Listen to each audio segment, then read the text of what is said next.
Hey friends. Hey, I thought I would talk today about identifying heart holders. And it's that document, and when you print it out, it's going to look like this.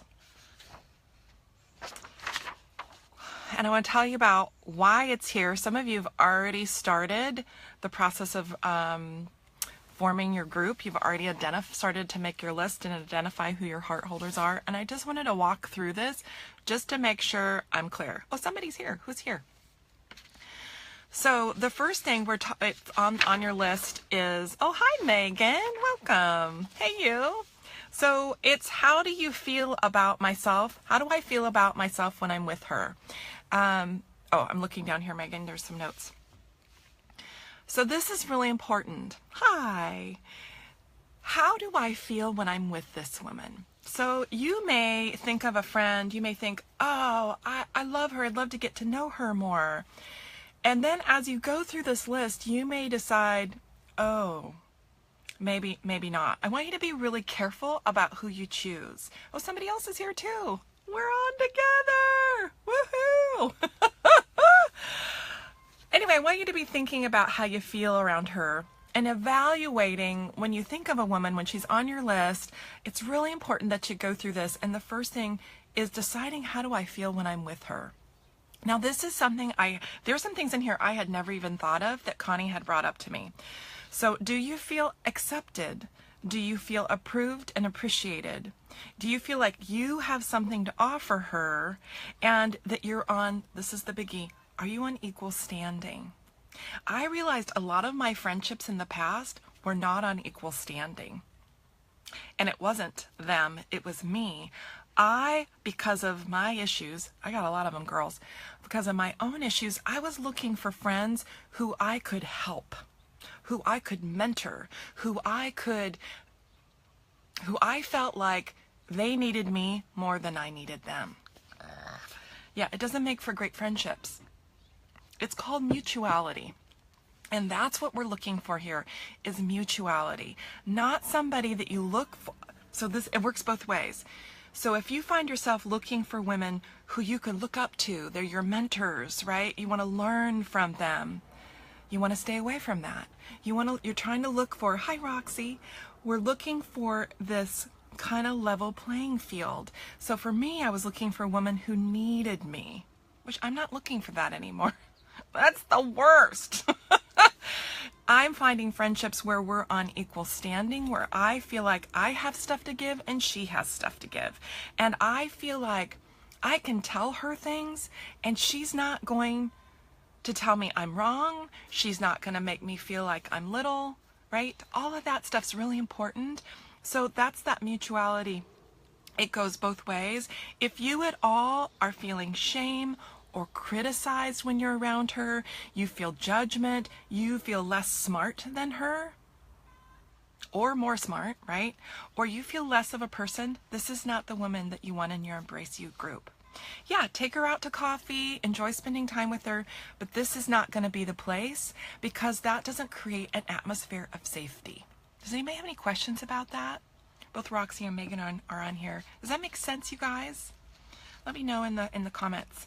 Okay, the second one, number 2, is she vulnerable?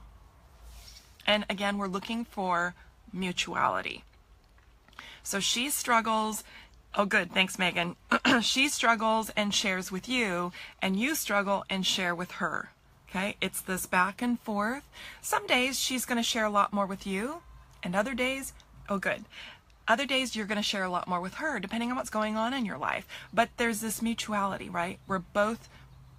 Somebody isn't always helping the other. Sometimes I'm helping, sometimes she's helping, right? And we're doing this, sometimes we're right here. She seeks advice from you. So when you have a shame moment, and you go to her and you say, oh, this thing happened and I feel so ashamed. What is that like for you? And does she do that with you? Does she say, oh, this terrible thing happened, I have to tell you about it, and you can walk her through it and she can walk you through it? These are rare people, okay? So don't get too stuck in this, but that's what we're kind of looking for. That's why this is going to be a small group. You want to shy away from if she seems to not ever have any struggles and she's always got all the answers. And she's the mentor in the relationship, which I mentioned before. She's up here all the time and you're always like, help, help, help. You know, you want it to kind of go back and forth. Any questions about that? And the last one, and if you have a question, just jump in and I'll answer it. But I'm going to keep moving forward, keep the video shorter. Oh, Megan says, what would you do if you get into a group with someone thinking they are safe and something comes up that makes them unsafe? That's a great question. That's a fantastic question. Let's make that another video. Megan, that's awesome. Yeah, let's get back to it. Because that may happen. It very well may happen. So I'm going to do a little phone call with Connie and say, what happens when that happens, Connie? Because, yeah, I think there's a few things you can do, but we'll talk about it later. I think there's a few things that you could do before you kick them out. But, yeah, I'm glad you're thinking that way. I'm really glad. That's smart. Yeah, just because somebody's in the group doesn't mean they ought to stay in the group.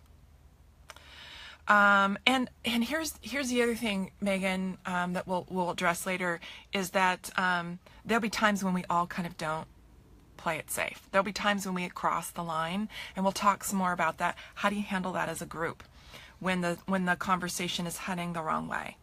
It's going to happen. We're all going to screw up.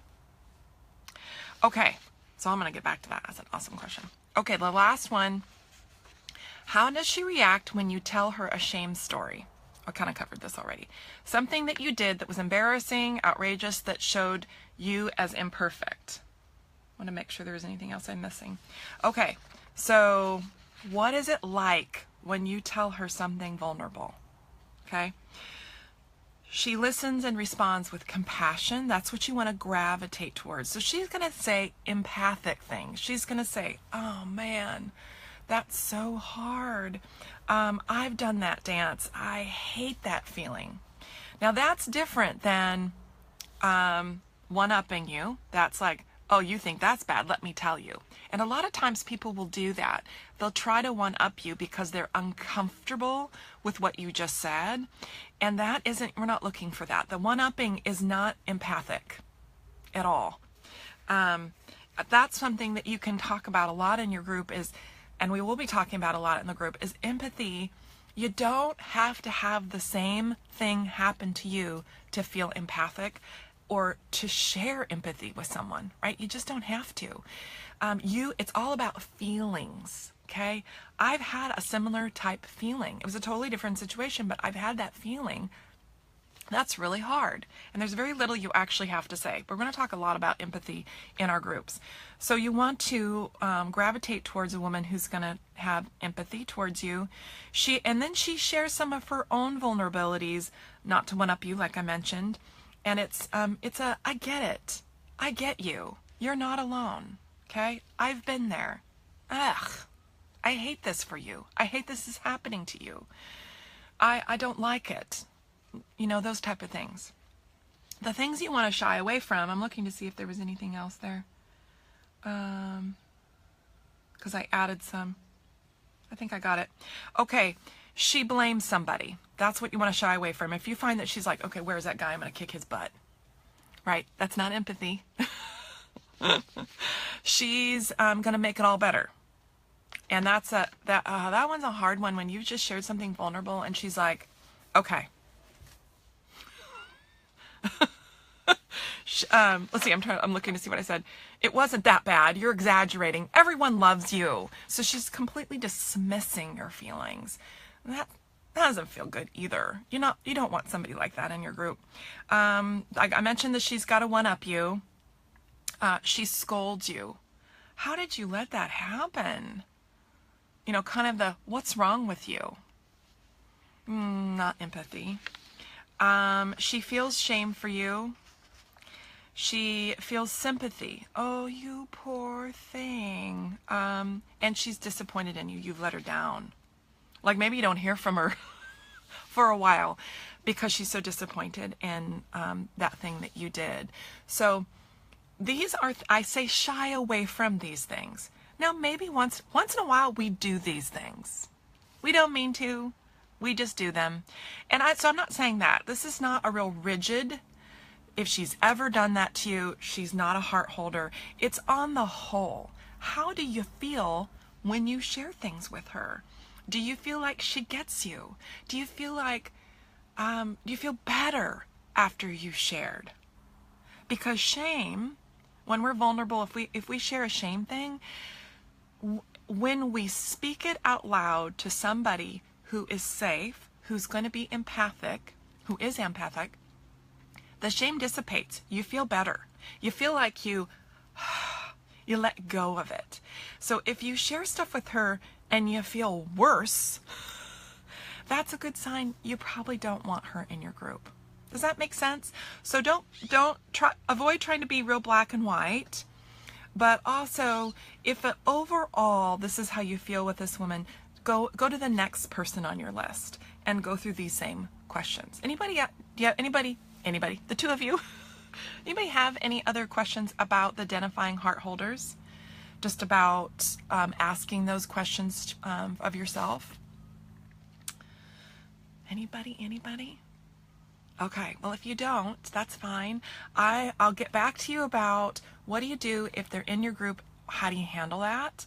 I've got a couple of ideas off the cuff, but I want to have that in a separate place because that's for when you're in the group, but I want to reassure you there will be ways. There will be ways to deal with this woman. Do you like that? The light changed. Okay, next up, I'm going to be talking about, I don't know. I'm going to be talking about some other things. I haven't done the what to expect as in test beta group yet because I haven't quite figured out all the details, but I might get on here and just give you a little tidbit of what I'm thinking. So, love you gals. Thanks for being on here.